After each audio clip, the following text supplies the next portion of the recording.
everyone. Very good morning to all of you. Hope you all are safe at your places. Welcome you all to Space Talk live session by SED Sri Lanka.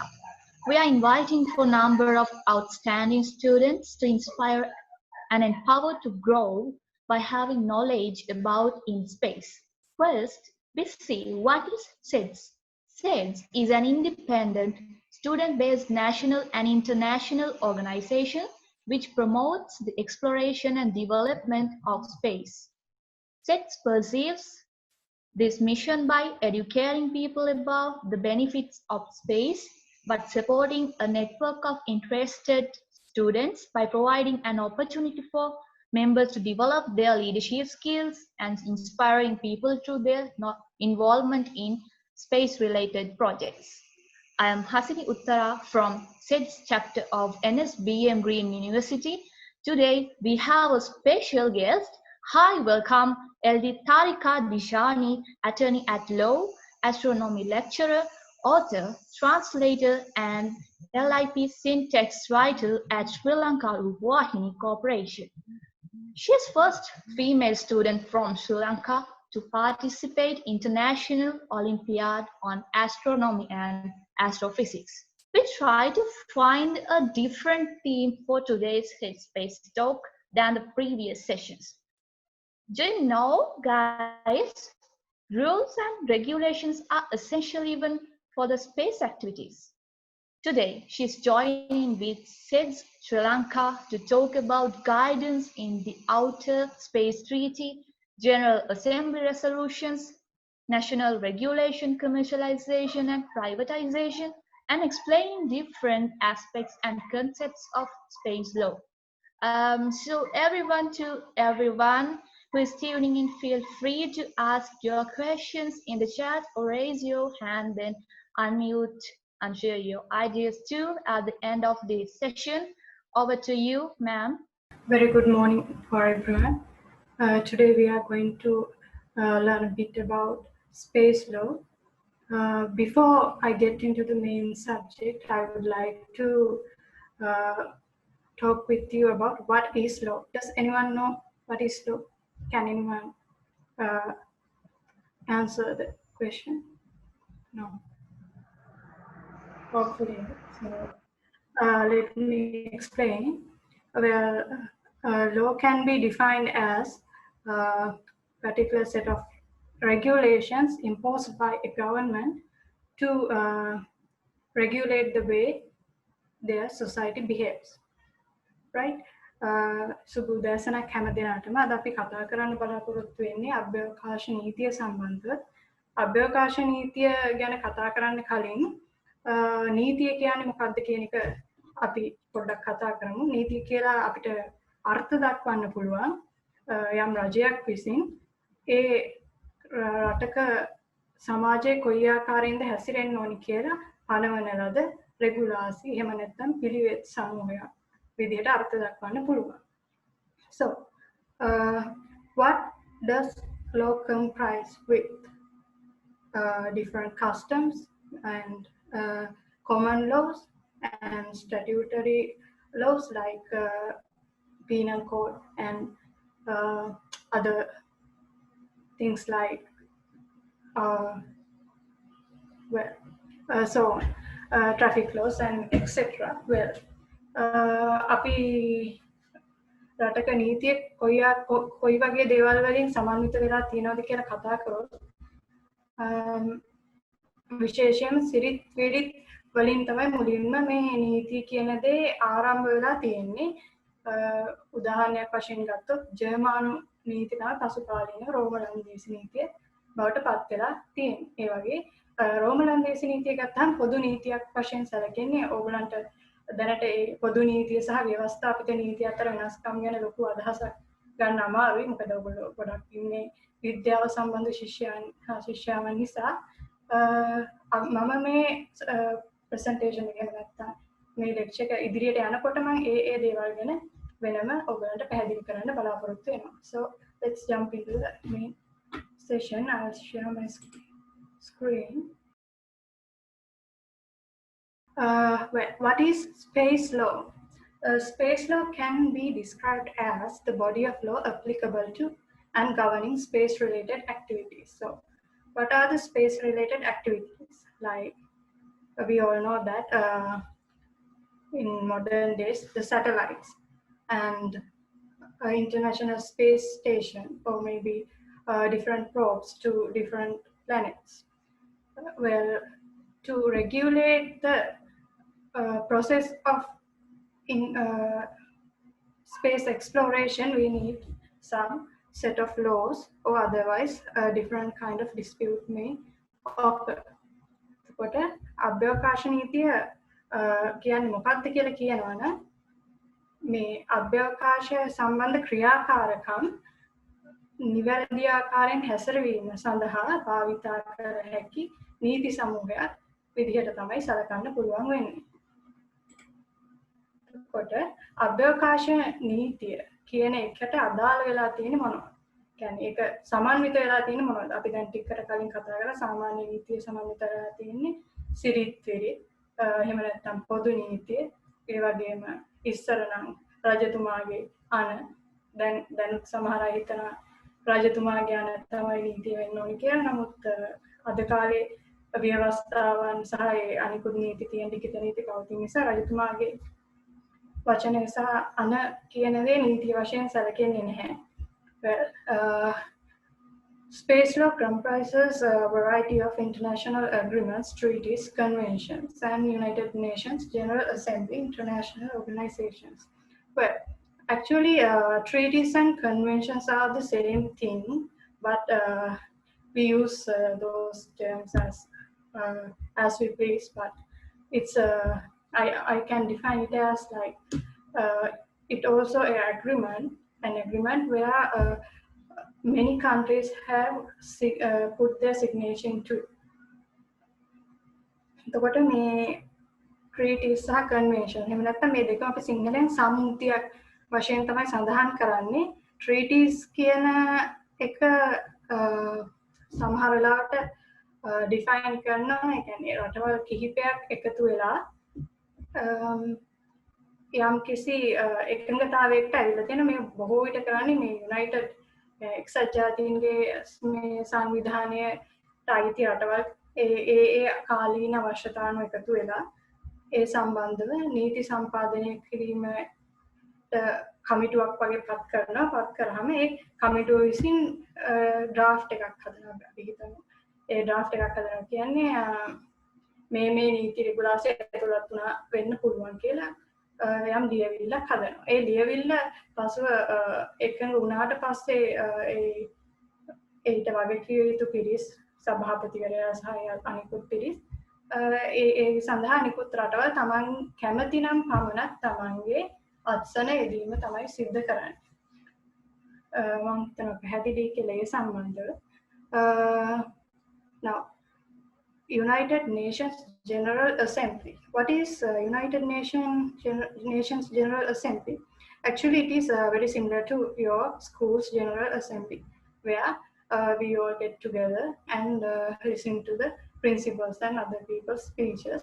So as the United Nations General Assembly is where many countries came across to the certain place and they just discussed and have tea and do some sometimes most of the times useless things.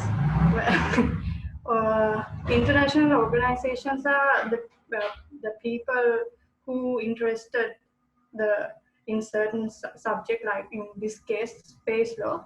They would give their proposals to like the space law should be contained with these types of laws. So the people who have responsibility with the enacting laws would take the ideas and they would impose those laws as well. Then ජාත්‍යන්තර සංවිධාන තිබෙනවා මේ අභ්‍යවකාශ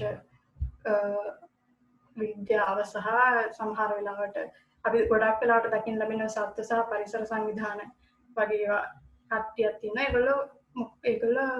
ඒගොල්ලන් කල්පනා කරනවා නම් මේ විදිහ දෙයක් කරොත් මේ තව මේ ලෝකයේ හොඳ විදිහට පවත්වාගෙන යන්න පුළුවන් කියලා ඒගොල්ලෝ ඒ සම්බන්ධව යෝජනා ඉදිරිපත් කරන වගකිව යුතු පාර්ශවයන්ට. එතකොට ඒ පාර්ශවයන් විසින් මේවා ඒ ජාත්‍යන්තර නීතියට ඇතුළත් කරනවා. විශේෂයෙන්ම මම කලින් කිව්වා රටවල් වල ව්‍යවස්ථා තියෙනවා. ව්‍යවස්ථා කිව්වහම ආණ්ඩු ක්‍රම ව්‍යවස්ථාව ගැන ඔයගොල්ලෝ අහලා ඇති. එතකොට ආණ්ඩු ක්‍රම ව්‍යවස්ථාව තමයි රටක ඇවිල්ලා උත්තරීතර එහෙම නැත්නම් the main law කියලා අපිට කියන්න පුළුවන්. එතකොට ඊට අමතරව තියෙනවා පනත් සහ ආඥා පනත්. We can say acts or ordinances. But you may have heard of ordinances and acts like traffic acts and marriage registration ordinance. දෙකේ වෙනස ඇවිල්ලා අපි නිදහස ලබා ගැනීමට කලින් ආඥා කියන අනක ස්වරූපයෙන් පනවන ලද පනතට ආඥා පනත් කියලා කියනවා. දැන් පාර්ලිමේන්තුව විසින් එහෙම නැත්නම් ලෙජිස්ලටිව් ව්‍යවස්ථාදායකයෝ විසින් පනවන නීති දැන් මේ අද කාලේ අපි හඳුන්වන්නේ පනත් කියලා. එතකොට හැබැයි මේ ජාත්‍යන්තරයේදී අපි පනත් හෝ ordinances නැත්නම් ආඥා පනත් මගින් නීති පනවන්නේ නැහැ. මොකද ඒ රටකට තියෙන සෝජිනිටි එහෙම නැත්නම් පරමාධිපත්‍ය බලය කියලා එකක්. එතකොට පරමාධිපත්‍ය බලයට අනිත් රටවල් වලට අතපොවන්න බෑ. so ඉතින් එහෙම වුණාම ඒගොල්ලෝ කරන්නේ මේ වගේ ඇග්‍රීමන්ට්ස් හදනවා. Taman කැමති නම් පුළුවන් මේ සඳහා තමන්ගේ අත්සන යොදන්න. අත්සන යදුවහම ඒ ජාත්‍යන්තර නීතියෙන් ඒ අදාළ රට බැඳී සිටිනවා. If they place their signature into the said treaty or convention, the country will bound by that particular treaty. Okay, so the primary goal of the space law goals of the space law are to ensure a rational and responsible approach to the exploration and use of outer space for the benefit and in the interest of all mankind.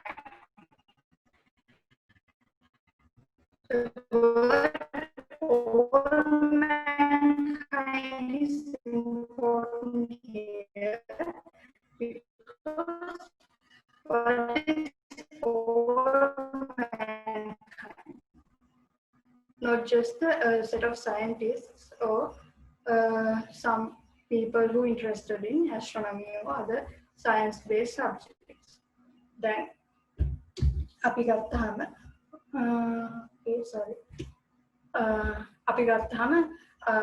මේ අයි මේ අභ්‍යවකාශ නීතිය කියලා දෙයක් මනුෂ්‍ය වර්ගයාගේ යහපත වෙනුවෙන් යනවා. ඒතර මේ all mankind එහෙම නැත්නම් විද්‍යාවට විතර කියන්නේ තාරකාවක් නෙමෙයි ලෝකේ නැත්තරම ඒ විදිහට ගත්තාම බොහෝ දෙනෙක් තව ඉන්නවා මේ ලෝකේ කෑම බීම නැති.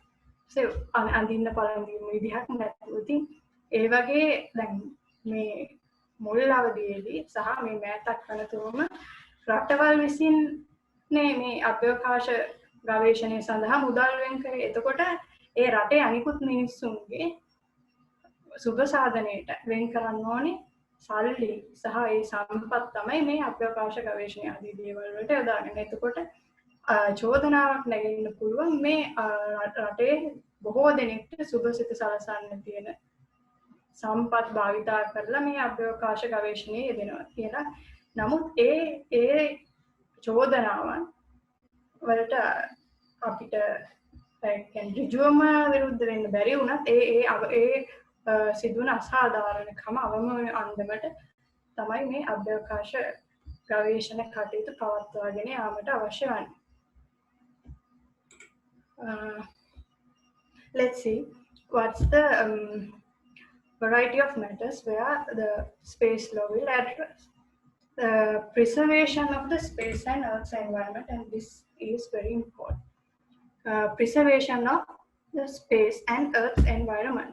Well, අපි දැන් දන්නවා මේ ඉස්සර මේ අභ්‍යවකාශ ගවේෂණය ආරම්භ වෙන්න කලින් අභ්‍යවකාශයේ මේ පෘථිවිය අවට ප්‍රදේශයේ තියෙන්නේ නැති මොනවද?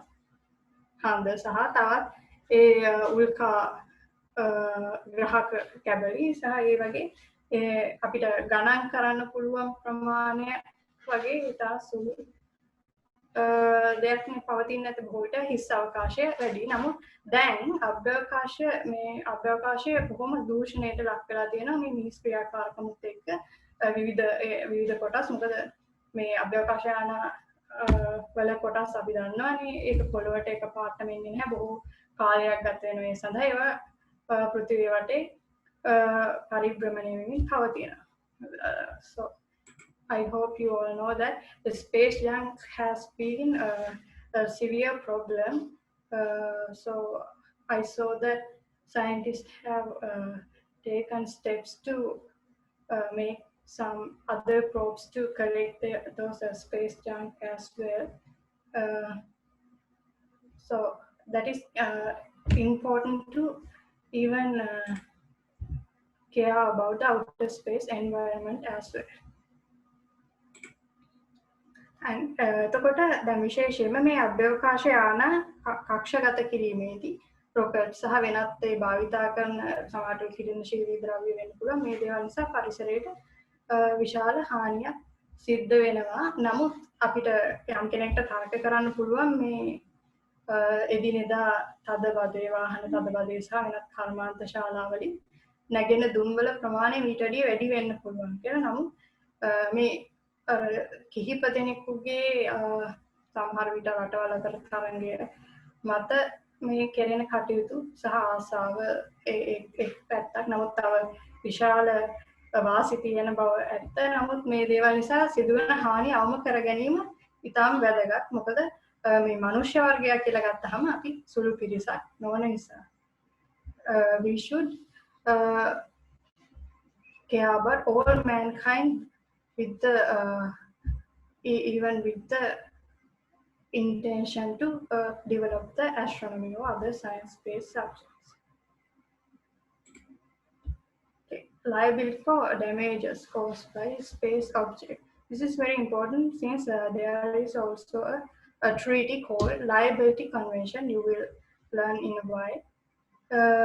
මේ අභ්‍යවකාශ යාන මගින් සිදුවන අනතුරු යාන සහ ඒ වෙනත් කටයුතු නිසා සිදුවන අනතුරු ගැන බොහොම අවධානය යොමු වෙලා තියෙනවා අභ්‍යවකාශ නීතිය සම්පාදනය කරන්න. විශේෂයෙන්ම දැන් මුල්ම අභ්‍යවකාශ නීතිය වශයෙන් සැලකෙන outer space treaty ගැන අපි කතා කරනවා ටික වෙලාවකින්. outer space treaty ඇති වෙන්නත් හේතුව ඒ කාලය තුල සිදු මේ අධික අභ්‍යවකාශ තරණය සහ ඒ සම්බන්ධව සිදු වෙන සිදුවීම්. අපි දන්නවා පළවෙනි අභ්‍යවකාශ මරණය සහ ඇපොලෝ 1 සිදු වුණු ඒ අවාසනාවන්ත සිදුවීම්. ඒ දේවල් එක්ක මේ අභ්‍යවකාශ යාන සහ ඒ මගින් සිදුවන හානි සඳහා කවුද වග කියන්නේ?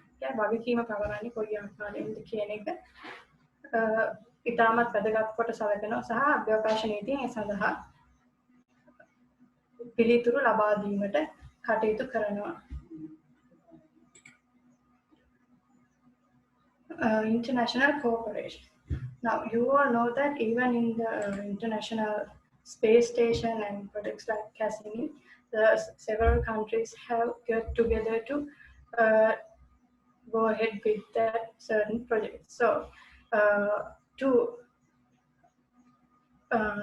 prevent the disputes and to take the project well, it needs international cooperation to take these projects ahead. So ඉතින් මේ මේ ජාත්‍යන්තරව කටයුතු කරනකොට මේ විවිධ රටවල් සමග මේ ප්‍රොජෙක්ට්ස් වලට මොකද අපි දන්නවා සමහරවිට ඇති වෙන්න පුළුවන් ගැටලු වළක්වා ගැනීම එක අරමුණක් විදිහට සලකන්න පුළුවන්. නමුත් ඒත් එක්කම අවශ්‍ය උපකාර ලබා ගැනීම මේ අභ්‍යවකාශ නීති සහ රෙගුලාසි අනුව ඒට එකඟ වීම මගින් සිදු කරන්න පුළුවන්. විශේෂයෙන්ම අපි කලින් කිව්වා වගේ liability convention සහ rescue agreements පස්සේ කතා කරනවා. එතකොට ඒ වගේ තියෙනවා කොයි ආකාරයෙන්ද මේ සහයෝගයෙන් ජාත්‍යන්තර වශයෙන් කටයුතු කරන්න ඕනේ කියන්නේ.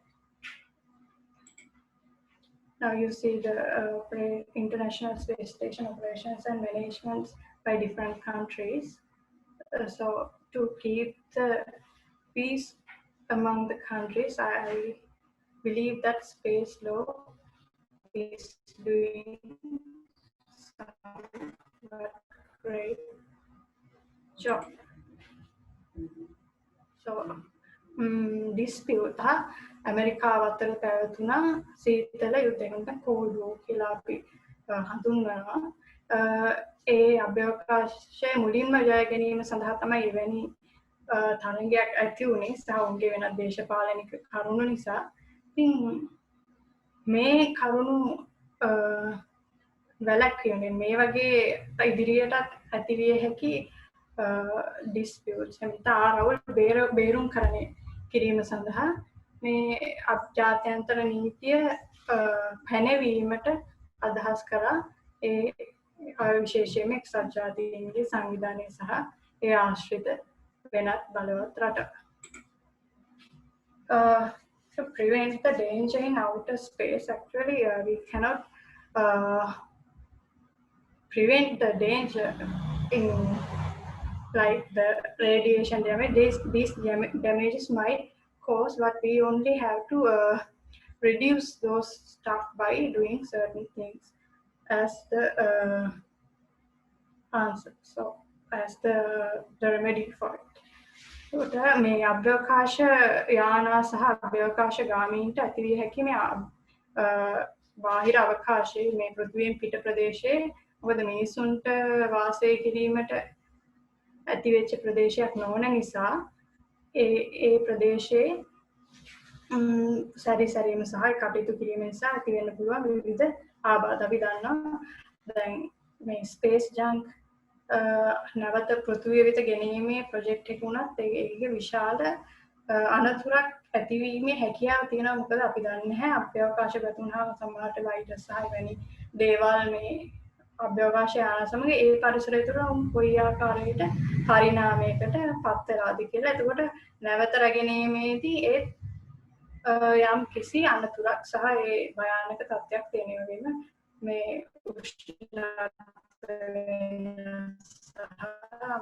එරික්ත නිසා ඇති වෙන හානි ඒ වගේම මේ ග්‍රහක නිසා ඇති වෙන හානි මේ දේවල් වලට අභ්‍යවකාශ නීතිය කොයි ආකාරයෙන්ද මේ දේවල් සම්බන්ධව කටයුතු කරන්න ඕන කියලා උත්තර සැපීමේ බලාපොරොත්තුවෙන් තමයි ඇති කරලා තියෙන්නේ. And the use of space technology. දැන් මේ විශාල වශයෙන්ම අභ්‍යවකාශයේ ඒ දූෂණයට හේතු වෙලා තියෙනවා කියලා කියන්න පුළුවන්. අපි දන්නවා මේ තාරක විද්‍යාව සහ අභ්‍යවකාශ විද්‍යාවට ආදරය කරන පිරිස් වශයෙන් අපි කැමති නැහැ අපි අතින් මේ වැනි දේවල් සිද්ධ වෙනවා කියලා කියන්න. නමුත් මේ විශේෂයෙන්ම විවිධ චාන්ද්‍රිකා සහ ඒ වගේ දේවල් අභ්‍යවකාශයේ රඳවා තිබෙන නිසා කාලයත් සමග ඒ වගේ ක්‍රියාකාරීත්වය නැති වෙලා ගියාම ඒවා අභ්‍යවකාශ සහ ඒ වටපිටාවේ කාලාන්තරයක් පවතිනවා සහ ඒයින් විශාල අනතුරු වෙන්න පුළුවන්. මේ වෙනත් හොඳින් ක්‍රියාකාරී තත්ත්වයක පවතින අභ්‍යවකාශ යාන සහ ඒ දේවල් වලට ඒ දේවල් පමණක් නෙවෙයි ඒ සැටලයිට් සහ ඒ චාන්ද්‍රිකා වලින් සිදුවන ඒ ක්‍රියාකාරකම් පාලනය කිරීම විශේෂයෙන් අපි දන්නා මේවා අද කාලේ ආරක්ෂක කටයුතු නව ගමනාගමන සහ සංවේදන කටයුතු වගේ දේවල් වලට යොදා ගන්නවා. ඉතින් ඒ වගේ දේවල් වලට යොදා ගන්නකොට ඇතිවිය හැකි විවිධ ආරවුල් සහ ඒවා කොයි ආකාරයෙන්ද අනිත් මිනිස්සුන්ට එහෙම නැත්නම් මේ මනුෂ්‍ය වර්ගයන් all mankind, that word is very important. So ඒ හැමෝටම කොයි ආකාරයෙන්ද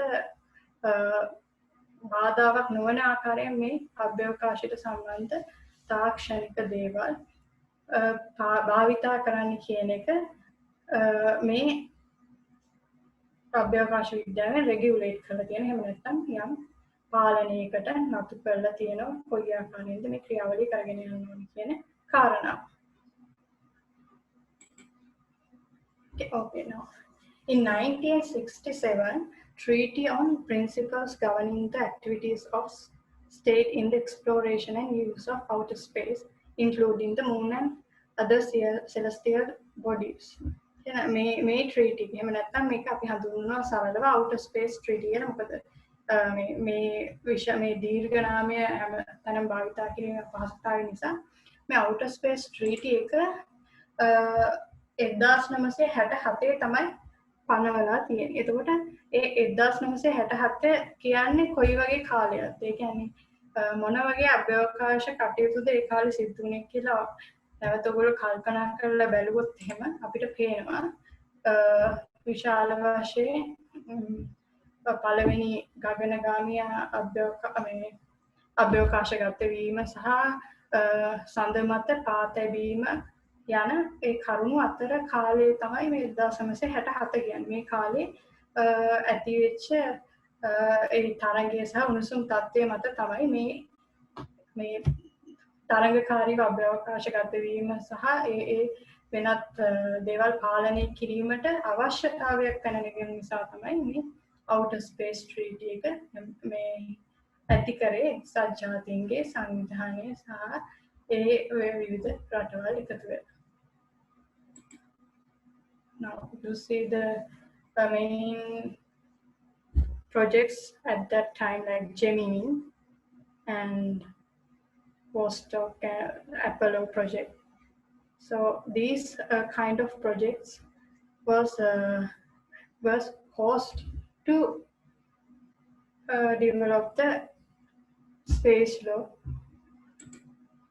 Like even the Apollo 1 incident, those key astronauts had died with I think the fire caused the unfortunate anyway. So මේ වගේ දේවල් නිසා තරංගය වැඩි වුණාට මිනිස්සුන්ට සිදුවීමේ සිදුවන හානිත් මේ තරංගයත් එක්ක වැඩිවීමේ හැකියාවක් තිබුණා. ඒ නිසා තමයි මේ කරුණු කියන්නේ මේ සිදුවන ක්‍රියාකාරකම් රෙගියුලේට් එහෙම නැත්නම් නිසි පාලනයක් යටතේ සිදු කිරීමට අවශ්‍යතාවයක් පැන නැගුණේ. අපි බලමු මේ outer space treaty එක කොයි විදිහටද ඇති වුනේ කියලා. The outer space treaty was considered by the legal subcommittee. In 1966, an agreement was reached in the General Assembly in the same year. You know what is General Assembly?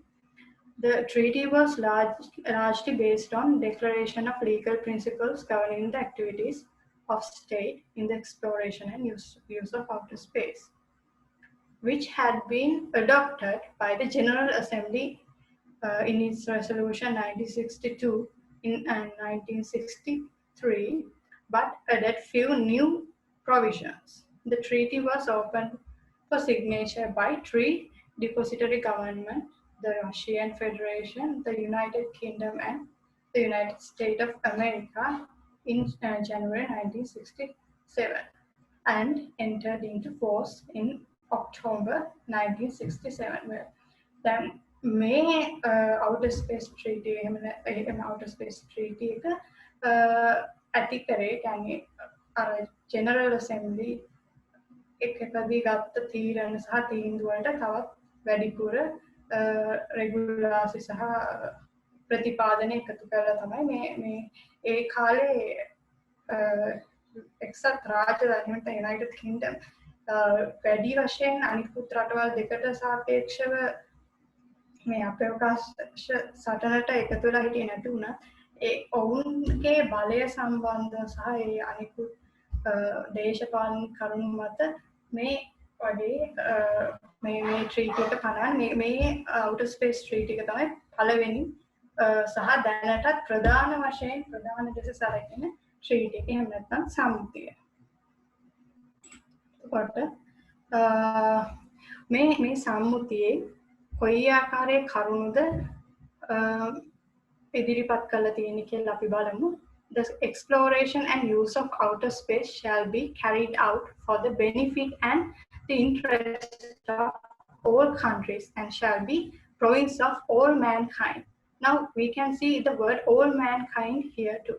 So all mankind කියලා කිව්වහම මේ ඒ කාලේ හැටියට අභ්‍යවකාශය අයිති රටවල් දෙකකට වගේ කියන විදිහට තමයි ඒගොල්ලෝ හැසිරුනේ. ඉතින් ඒ නිසා එහෙම නෙවෙයි මේක සමස්ත මනුෂ්‍ය වර්ගයට පෘථිවි වාසීන්ට මනුෂ්‍ය වර්ගයට පමණක් නෙවෙයි ඇත්තටම කියනවා අනිකුත් හැම ජීවීන්ටම මේක අයිති.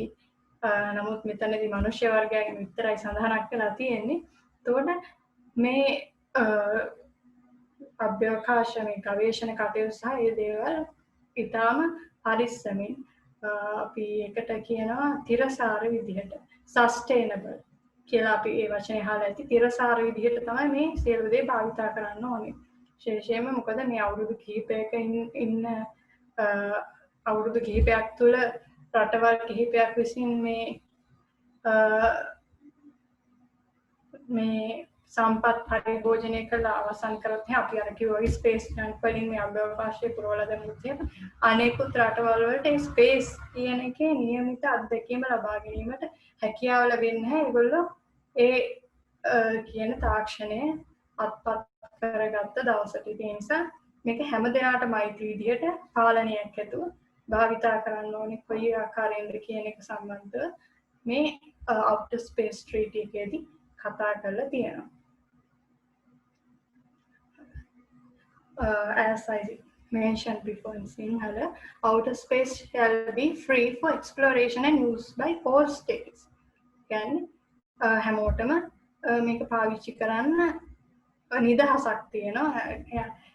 මුලින් හන්දට ගියේ අපි තමයි. ඒ නිසා ආයෙ වෙන කාටවත් හන්දට යන්න බෑ. ඒ විදිහට මේ ඇමරිකාවට කියන්නත් බෑ සහ වෙනත් රටකට කියන්නත් බෑ කියන එකට හැමෝම එකඟ වීමක් තමයි මෙතන සිදු වුනේ. නැත්තම් ඒ වගේ දෙයක් කියන්නත් ඒ කාලේ හැටියට සහ ඒ රටවල් වල ස්වභාවය අනුව ඉඩ තිබුණා. Outer space is not subject to national appropriation by claim of sovereignty by means of use of occupation or by any other means. Okay. National අල්මන් කිව්වාගේ රටේ පරමේ මේ අපේ රටේ නීතිය අනුව තමයි මේ පාලනය වෙන්න ඕනේ කියලා එහෙම කාටවත් කියන්න බෑ.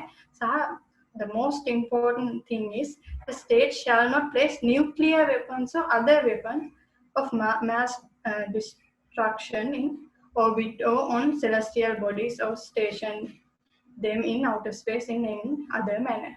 And then මේ අභ්‍යවකාශ ගතුණු ඒ කාලේ හැටියට මේ 1967 ඒ කාලේ මේ වගේ දෙයක් මේ වගේ නීතියකට මේක ඇතුළත් කරන්න හේතුනේ විශේෂයෙන්ම ලෝක යුද්ධ සමයේදී පරමාණු බෝම්බ සහ ඒවා නියුට්‍රේන්ස් විදිහට ඒ කාලේ මේ කිතාම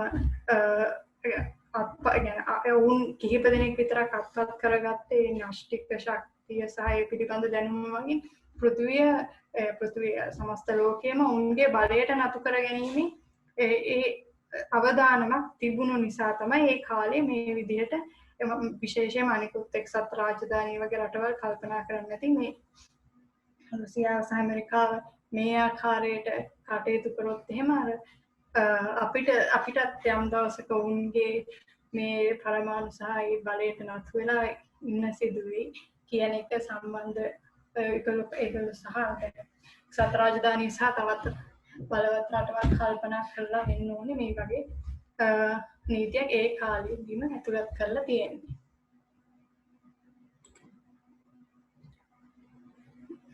The moon and other celestial bodies shall be used exclusively for peaceful purposes. ඒකත් අර කලින්ම කියපු එක අනුව පැහැදිලි ඇති කියලා මම හිතනවා. ගැටලුවක් තිබුණොත් පස්සේ අහන්න පුළුවන්. Astronauts shall be regarded as envoys of mankind. States shall be responsible for national space activities, whether carried out by government or non-governmental entities. මේක පසු කාලිනව කියන්නේ විශේෂයෙන්ම වර්තමානයේට මේ විශාල වශයෙන් වැදගත් වෙන පස්සේ ඒ ගැන සඳහන් කරන liability convention එක සහ privatization of the space of exploration ගැන කතා කරනකොට liability convention එකෙන් මේ වගන්තිය සම්බන්ධව තියෙන ඒ විශේෂ ක්ෂේත්‍රය තමයි වඩාත් පුළුල්ව සාකච්ඡා කරලා තියෙන්නේ. එතකොට යම් රටක් විසින් දියත් කරන ලද අභ්‍යවකාශ ගවේෂණ ව්‍යාපෘතියකින් සිදුවන යම් කිසි දෝෂයක් හෝ ඒ සම්බන්ධ සිදුවන ජයග්‍රහණයක් හරි ඒ කුමන දෙයකට හෝ වග කියන්න ඕනේ. ඒ කියන්නේ රටට තමයි මේ වගකීම අයිති වෙන්නේ. The state shall liable for the damage caused by their space objects and state shall avoid harmful contamination of space and celestial bodies. So ඒක ගැන තමයි කලින් පැහැදිලි කරන්න ලැබුවේ. එතකොට අපිට මේ states කියන වචනේ මෙතන වැදගත් වෙනවා විශේෂයෙන් මොකද ඒ කාලේ සහ කලින් කලින් මතක් කරගන්න රටවල් තමයි මේ අභ්‍යවකාශය කියන්නේ රට රිප්‍රසන්ට් කරන තමයි මේ අභ්‍යවකාශ ගවේෂණය සිද්ධ වෙන්නේ. ඊළඟට ඉතා වැදගත් ඇග්‍රීමන්ට් එකක් තමයි rescue agreement. So this is an agreement on rescue of astronauts, the return of astronauts and return of objects launched into outer space.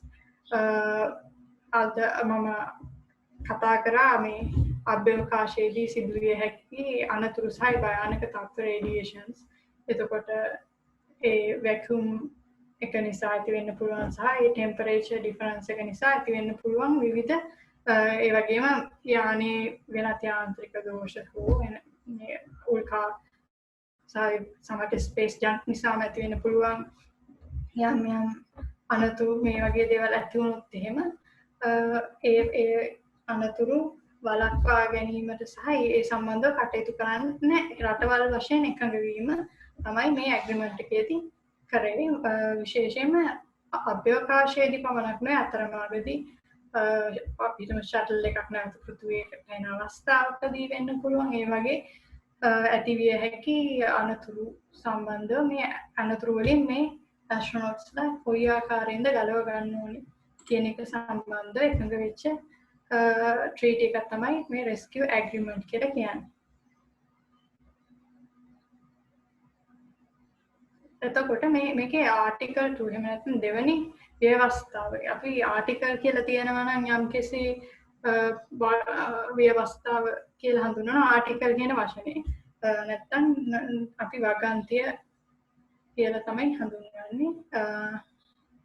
ඒ යම් නීති ලියවිල්ලක තියෙනවා නම් එතකොට ආටිකල් 2 නැත්නම් දෙවෙනි ව්‍යවස්ථාවේ කියවෙන්නේ මොකද්ද? ඒකේ වැදගත්ම කොටස විතරක් මම පැහැදිලි කරන්න උගන්වන්න පුළුවන් මේ ඇග්‍රීමන්ට්ස් ටික outer space treaty එක rescue agreements මේ දේවල් ඩවුන්ලෝඩ් කරගෙන කියවලා බලන්න අවශ්‍ය නම් සාමාන්‍ය නීතියක් අපි පරිශීලනය කරනකොට කරන්නේ එහෙම තමයි ඒ සිදුවෙච්ච යම් නඩුවකට හෝ ඒ අදාළ කාරණාව සම්බන්ධව කොයි ආකාරයේද නීති කොහෙද තියෙන්නේ කියලා දිගින් දිගටම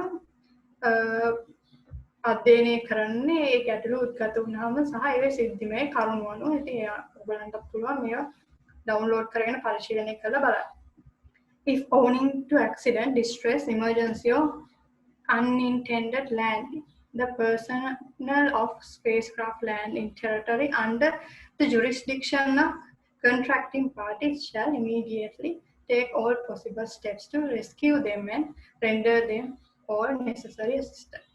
What I may making care මම පැහැදිලි කරා මම හිතන්නේ මේ අර ලෑන්ඩින් එකදී හරි ඒ වෙනත් රටකට අයිති රටක ජුරිස්ඩික්ෂන් එක අපි ජුරිස්ඩික්ෂන් එක කියන්නේ අධිකරණ පාත්‍රතාව එහෙම නැත්නම් අධිකරණ බලය රටක බලය පවතින ප්‍රදේශයකට මොන රටකද මේ rescue agreement එකට අත්සන් තබනවද රටක බලය පවතින ප්‍රදේශයකට මේ ඇක්සිඩන්ට් වෙච්ච හරි යම් කිසි වෙනත් හදිසි අවශ්‍යතාවයකට පත් වෙච්ච අභ්‍යවකාශගාමී හරි අභ්‍යවකාශ යානයක් හරි කඩාගෙන වැටුණොත් ඔවුන්ට අවශ්‍ය necessary assistance එක නැත්නම් අවශ්‍ය සහයෝගය සහ අවශ්‍ය ප්‍රතිකාර වෙන්න පුළුවන් ඒ දේවල් ලබා දීමට කටයුතු කරන්න ඕනි කියන එක තමයි මේ rescue agreement එකේ ප්‍රධාන අරමුණ වෙලා තියෙන්නේ.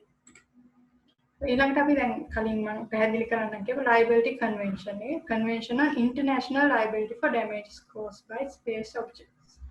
කොට මේ මේකේ දීර්ඝ නාමය කිව්වම අපිට තේරෙනවා මේක ඇවිල්ලා ජාත්‍යන්තරව කොහොමද මේ අභ්‍යවකාශ ගවේෂණය නිසා ඇතිවන ඇතිවන හානි සහ වෙනත් වගකීම් යුතු අවස්ථා සඳහා වගකීම පැවරීම සිදු කරන්න කියන කාරණේ තමයි මේ liability convention එකේදී සාකච්ඡා කරලා තියෙන්නේ. Article 1. For the purpose of this convention, the term damage means loss of life, personal injury, or the other impairment of health, or loss of or damage to property of states or persons, natural or judicial, or property of international intergovernmental organizations. දැන් මෙතනදී අපිට පේනවා මේ ආටිකල් 1 එක ඇවිල්ලා මේක ඉන්ටර්ප්‍රිටිං ආටිකල් එක. එහෙම නැත්නම් අපි මේකට කියනවා සිංහලෙන් අර්ථ දැක්වීමේ වගන්තිය කියලා. මේවා විශේෂයෙන්ම නීතිය සම්බන්ධව කටයුතු කරද්දී දකින්න ලැබෙන සහ ඔයගලන්ට වෙනත් නීති පරිශීලනය කරද්දී තාමත් අත්‍යවශ්‍ය දෙයක් නිසා මම පැහැදිලි කරන්නම් ටිකක්. මේකේ ඉන්ටර්ප්‍රිට් කරලා තියෙන එහෙම නැත්නම් අර්ථ දක්වලා තියෙනවා මේ ලියවිල්ල මේ නීති ලියවිල්ල ඇතුලේ මේ වචනවල තේරුම මොකක්ද කියන එක. සමහර විට අපි එදිනෙදා භාවිතා කරන තේරුම නෙවෙයි මේ වචනවල තියෙන්නේ. ඒ නිසා විශේෂයෙන්ම ඔයගලන්ට මොකක් හරි පනතක් හරි ආඥා පනතක් ආණ්ඩු ක්‍රම ව්‍යවස්ථාව හරි මොකක් හරි ලැබුණොත් මුලින්ම ඒකේ හොයාගෙන කියවන්න ඕනේ මේ අර්ථ දැක්වීම වගන්තිය එහෙම නැත්නම් ඉන්ටර්ප්‍රිටිං ක්ලෝස් කියලා අපි කියනවා. කොට මේකෙදී ඩැමේජ් කියලා එක කොයි ආකාරයෙන්ද අර්ථ දක්වලා තියෙන්නේ ජීවිතයක් නැතිවීම සහ වෙනත් impairment of health සමහර විට කන් නැසියම ඒකේ පේන නැති දෙයක් වෙන්න පුළුවන් ඇහැට ඒවා මේ තමයි ඩැමේජ් එක කියලා කියන්නේ. එහෙම නැත්නම් මොකක් හරි ප්‍රොපර්ටි එකක් නැත්නම් දේපලකට සිද්ධ වෙන හානියක් වුණත් මේ ඩැමේජ් කියන එක යටතට ගන්නවා මේ convention එකේ liability convention එක ඇතුලේ. ඒකට launching කියන්නේ මොකක්ද කියලා සඳහන් වෙනවා. Launching includes attempted launching. කියන්නේ මේක successful launch එකක් වෙන්නම ඕනේ නැහැ. attempt කරත් ඒ සම්බන්ධව කියන්නේ දැන් මේක අපිට විශේෂයෙන්ම මේ අපි මේ sets වලින් කරන projects වලට උනත් වැදගත් වෙනවා. මොකද මේ attempt අපි කියන්නේ මේක හරියන්නම ඕනේ නැහැ. අපි attempt කරත් මේක වගකීම අපිට එනවා. කියන්නේ දැන් විශේෂයෙන්ම අපි ළඟදී කරන්න ඉන්න projects වලටත් මේක ඉතාමත් වැදගත්. නමුත් මේ පසුව කියන්නේ අපේ ලංකාවේ කොහොමද මේ නීති රීති ක්‍රියාත්මක වෙන්නේ කියලා. නමුත් ප්‍රධාන වශයෙන් මේ නීතියෙන් බලාපොරොත්තු වෙන දෙයක් තියෙනවානේ. එතකොට ඒක කියන්නේ නීති පනවන අයගේ බලාපොරොත්තුව පරමාර්ථය ඇවිල්ලා මේ දේවල් වළක්වා ගැනීමට සිදුවන යම් අනතුරුදායක අවාසනාවන්ත තත්ත්වයන් වළක්වා ගැනීමදී ඒ සඳහා එතකොට launching කියන්නේ අපි launch කරන්න ගිහිල්ලා මොකක් හරි ප්‍රශ්නයක් වෙලා ඒක ෆේල් වුණොත් අපිට කියන්න බෑ මේක launch කරන්න ගිහින් තමයි උනේ. ඒක මේ අපි launch කරලා නෙවෙයි උනේ. ඒ නිසා අපිට මේකට වගේ කියන්න බෑ. අර ඒ වගේ දේවල් අපිට කියන්න බෑ. ඒ නිසා අපි මේ හැම දෙයකම වගකීම ගැනීම නිතා කුඩා දේ වුණත් අපි කරනවා. ඒක වගකීම ගන්න බලාගෙන තමයි කරන්නේ. State which launches so procure the launching of space object. අද ඒ launching state කියන්නේ මොකක්ද කියන එක තමයි ඒ සඳහන් කරලා තියෙන්නේ. එතකොට ඒ වගේම සමහර දැන් ලෝකේ හැමතැනම අභ්‍යවකාශ යාන කක්ෂගත කරන්නේ නැහැ. ඒවට වෙන වෙනම යම් නිශ්චිත ප්‍රදේශ කිහිපයක් තියෙන. ඒ ප්‍රදේශවලට අදාළ රටවලුත් මේ ස්ටේට් කියන අර්ථ නිරූපණයට ගන්න පුළුවන්. ස්පේස් ඔබ්ජෙක්ට් කියන්නේ මොකක්ද කියලා අර්ථ දක්වලා තියෙන මේ වගේ. ඊට පස්සේ ආටිකල් 2 නැත්නම් දෙවන අර්ථ නිරූපණ දෙවන ව්‍යවස්ථාවට ගියොත් එහෙම the launching state shall be absolutely liable to pay compensation for the damage caused by its space object on the surface of the earth or to aircraft flight. එතකොට launching state එක තමයි වගේ කියන්න ඕනේ. මොකටද? වගේ කියලා විතරක් හරියන්නේ to pay compensation. ඒතකොට වන්දි ගෙවන්නත් සිද්ධ වෙනවා. කාටද මේ launching state එකට? ඒ launching state එකට වන්දි ගෙවන්න සිද්ධ වෙන්නේ ඒ කාලයේ හැටියට ඒ රටක් වශයෙන් මේ අභ්‍යවකාශ ගවේෂණයේ ඒ යෙදුණු නිසා නැත්නම් රජයේ අනුග්‍රහය යටතේ සිද්ධ කරපු නිසා තමයි ඒ රටකට ඒ සඳහා වගේ කියන්න වෙන්නේ. ඒතකොට අපි ඉස්සරහට කතා කරන මේක ප්‍රයිවටයිසේෂන් එහෙම නැත්නම් පෞද්ගලිකකරණය වුණාම කොහොමද මේ සම්බන්ධ වගකීම පවරන්න වෙන්නේ කියන එක ගැන. ඊළඟට article 3 in the event of damage being caused elsewhere than on the surface of the earth to a space object of an launching state or to person or property on board such a space object by space object of other launching states. The latter shall be liable only if the damages is due to its fault or the fault of person for whom it is responsible. මේ වගේ අවස්ථාවක් කොහොමද ගත්තහම එතකොට රටවල් දෙකක් සහ කීපයක් සම්බන්ධ වුණාම වරද පවතින රටේ තමයි රට තමයි සඳහා වගේ කියන්න ඕන. විශේෂයෙන් මෙතන වගකීම සම්බන්ධ ප්‍රශ්න ඉන්නේ අර කම්පෙන්සේෂන් කියවන්න වෙන ගැටලුව නිසා. මොකද බොහෝ විට මේ අභ්‍යවකාශ ගවේෂණය සහ ඒ කටයුතු සඳහා විශාල වශයෙන් මුදල් වැය කරලා තමයි රටවල් සහ වෙනත් රටවල්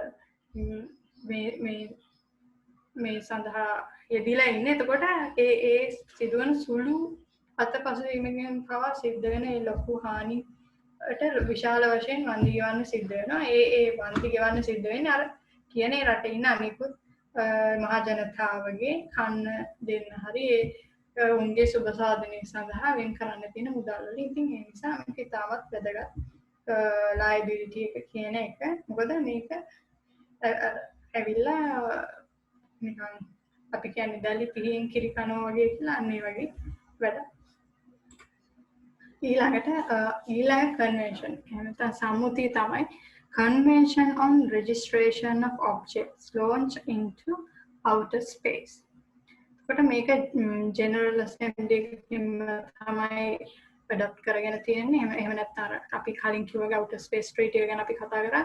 මුලින්ම ඒ ගැන කතා කරලා තියෙන්නේ ජෙනරල් ඇසෙම්බලි එක. මම පැහැදිලි කරන්න ජෙනරල් ඇසෙම්බලි එකක් කියන්නේ මොකක්ද කියලා. අර ස්කූල් ඇසෙම්බලි එක වගේ රටවල පිරිස එකතු වෙලා බොහෝ විට ඇත්තටම ප්‍රයෝජනවත් දෙයක් කරනවා කියලා කියන්න අමාරුයි. නමුත් මේ වගේ යම් නීති සම්පාදනය කිරීම සිද්ධ කරනවා.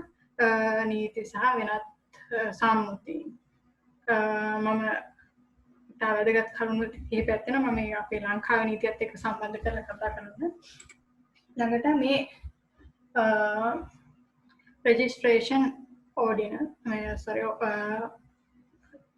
convention එක ගැන අපි කතා කරේ.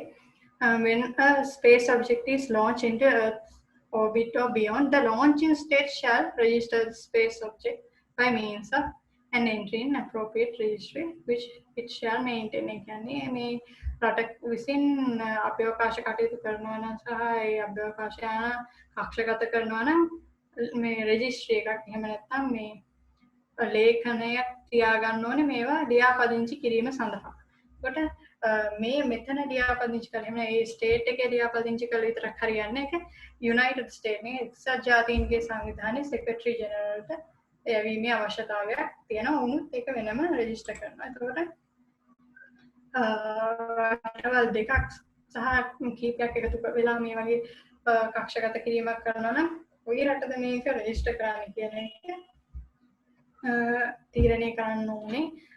ඊට පස්සේ ඒක රටවල් විසින් තීරණය කරලා නැවත අර වගේ රෙජිස්ටර් කිරීමෙන් පස්සේ සෙක්‍රටරි ජෙනරල්ට යවන්න උවමනාවක් තියෙනවා. එතකොට මේ විශේෂයෙන් මේ වගේ රෙජිස්ට්‍රේෂන් කරන්න උවමනා වෙන්නේ මොකද කියලා අපි කල්පනා කරලා බලුවොත් නැත්නම් අපි දන්නේ කොයි ආකාරයෙන් කවුරු මේ ඔබ්ජෙක්ට්ස් කක්ෂගත කරලා තියෙනවද. එතකොට සමහර වෙලාවට ඒ වගේ සිග්නල් වලින් හරි සම්බන්ධ නොවි තියෙන්නත් පුළුවන්. එහෙම නම් මේ අනතුරු වළක්වා ගැනීම සහ මේ පාලනයක් ඇති කිරීමේ බලාපොරොත්තුවෙන් තමයි මේ රෙජිස්ට්‍රේෂන් එහෙම ලියාපදිංචි කිරීම සිදු කරන්නේ. මේ අභ්‍යවකාශ යාන සහ ඒ ආශ්‍රිත වෙන දුරේක්ෂ වගේ දේවල් වෙන්නත් පුළුවන්. කොට මේ මොනවද මේ රෙජිස්ටර් කරනකොට වැදගත් වෙන දේවල් මොනවද අපි බලමු name of the launching state එහෙම නැත්නම් states අපි එක රටකින් නම් මේක launch කරන්නේ ඒ රටේ registry එකේ පුළුවන් ඒක සඳහන් කරන්න නැත්නම් රටවල් කිහිපයක් මේ එකතු වෙලා කරනවා නම් මේ project එක ඒ රටට ඒක register කරන්න කියලා ඒ රටවල් කිහිපය අතරින් තීරණය කරපු රටට පුළුවන් මේක register කරනකොට අනිත් රටවල් එකතු වෙලා තමයි මේක මේ project එක කරගෙන ගියේ කියලා එහි සඳහන් කරන්නේ. ඊපස්සේ registration number එහෙම නැත්නම් designate එක ඊට පස්සේ කොහෙද මේක launch කරන්න බලාපොරොත්තු වෙන්නේ date and territory of location of launch date and territory and location වෙන්න ඕනේ. So basic orbital parameters including nodal period, inclination, apogee, perigee, general function of the space object. So මේ කියන්නේ මොන බලාපොරොත්තු වෙන්නේ යවන්නේ සංවේදන කටයුතුද එහෙම නැත්නම් විශ්වයේ වෙනත් දෙයක් ගැන පරීක්ෂණයක් කරන්නද වගේ මේකේ යැවීමේ ප්‍රයෝජනය අපි මේ registration කරනකොට ඒක සඳහන් කරන්න ඕනේ මොකද නිකරුණේ මේ අභ්‍යවකාශයට විවිධ වස්තුන් යැවීමත් කාලනී කිරීමේ අවශ්‍යතාවයක් තියෙනවා විශේෂයෙන්ම අර ස්පේස් ඒ ප්‍රශ්නේ නිසා.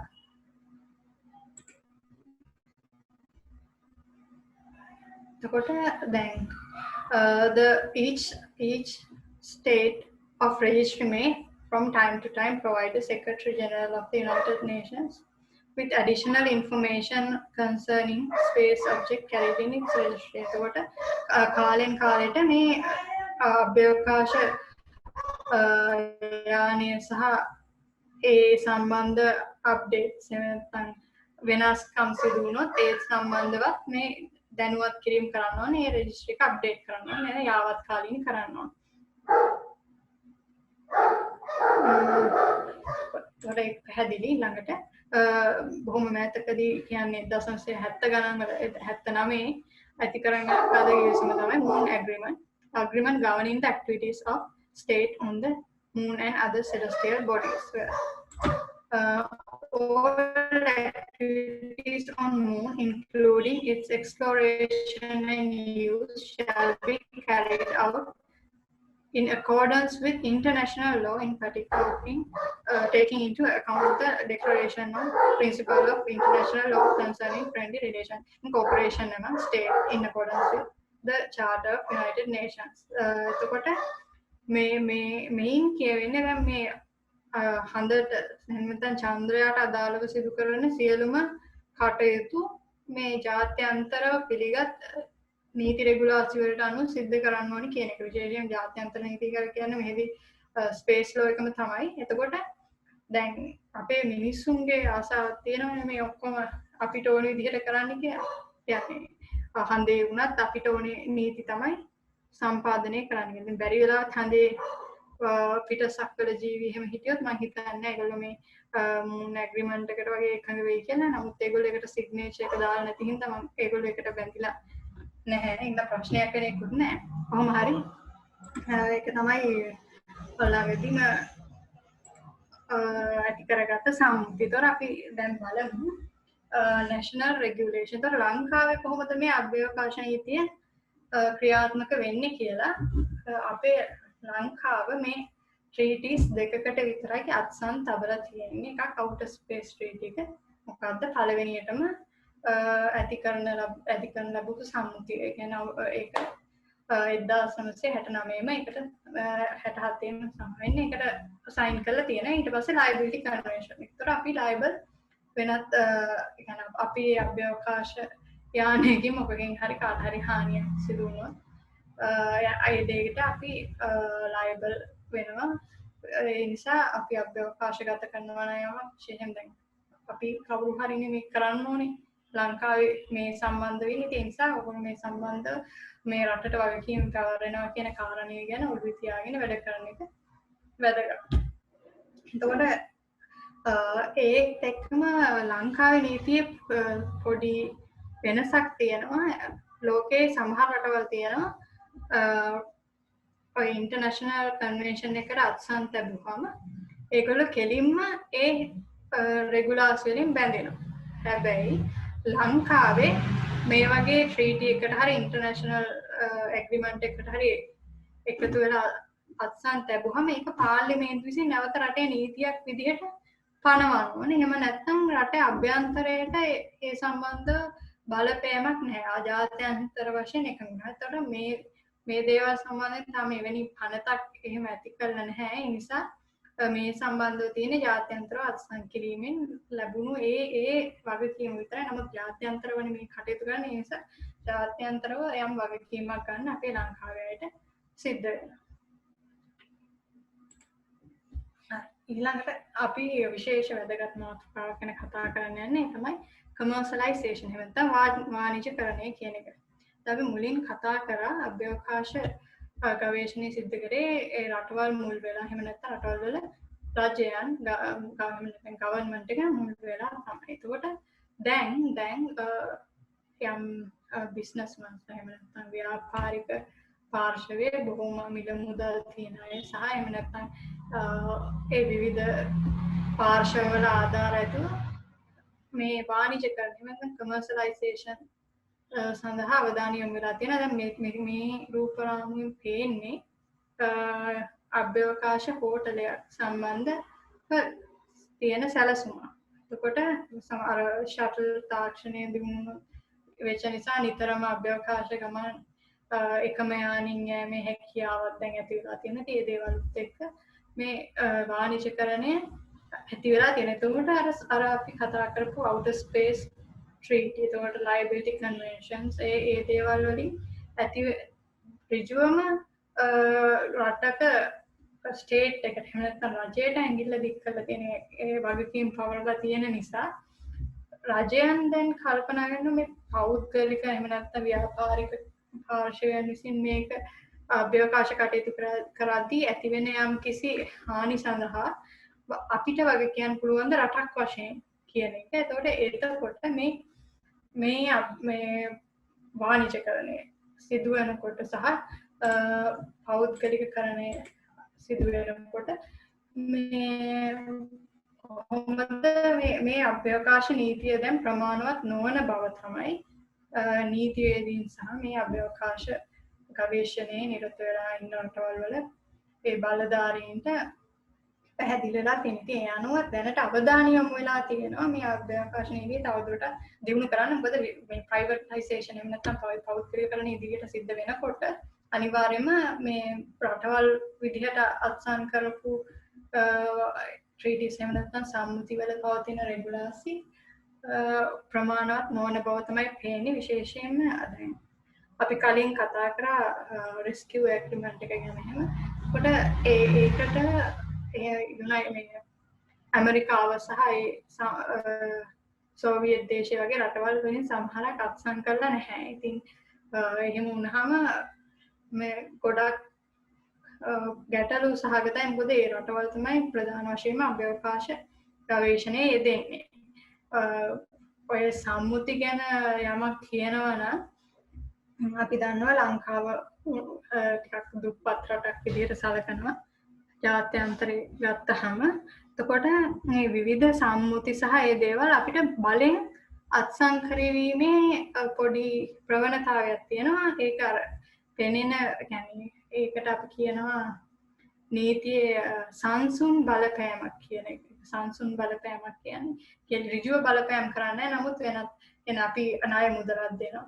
එහෙම නැත්නම් වෙනත් ආධාර දෙනවා. මෙන්න මේ කන්වෙන්ෂන් එකට සයින් කරනවා. අන්න ඒ විදිහට තමයි අපි වැනි කුඩා රටවල් වලට කියලා මේ කන්වෙන්ෂන් සයින් කරගන්නවා. එතකොට ඒකේ රටවල් සංඛ්‍යාව මෙන්න මෙච්චර රටවල් සංඛ්‍යාවක් අත්සන් කරලා කියලා ඒකේ බලය වැඩි කියලා පෙන්වන්න පුළුවන්. නමුත් ප්‍රධාන වශයෙන්ම බහුතරයක් කන්වෙන්ෂන්ස් වලට බලවත් රටවල් අත්සන් කරලා නැහැ. යුනයිටඩ් නේෂන්ස් එක්සත් ජාතීන්ගේ සංවිධානයට සම්බන්ධ ඒක අභ්‍යවකාශ නීතියට පරිභාගිකමක් කොහොමද මේ සම්මුති සහ ජාත්‍යන්තරව මේ කටයුතු සිද්ධ වෙන්නේ කියන එක ගැන පොඩි අදහසක් ලබා දෙන්න.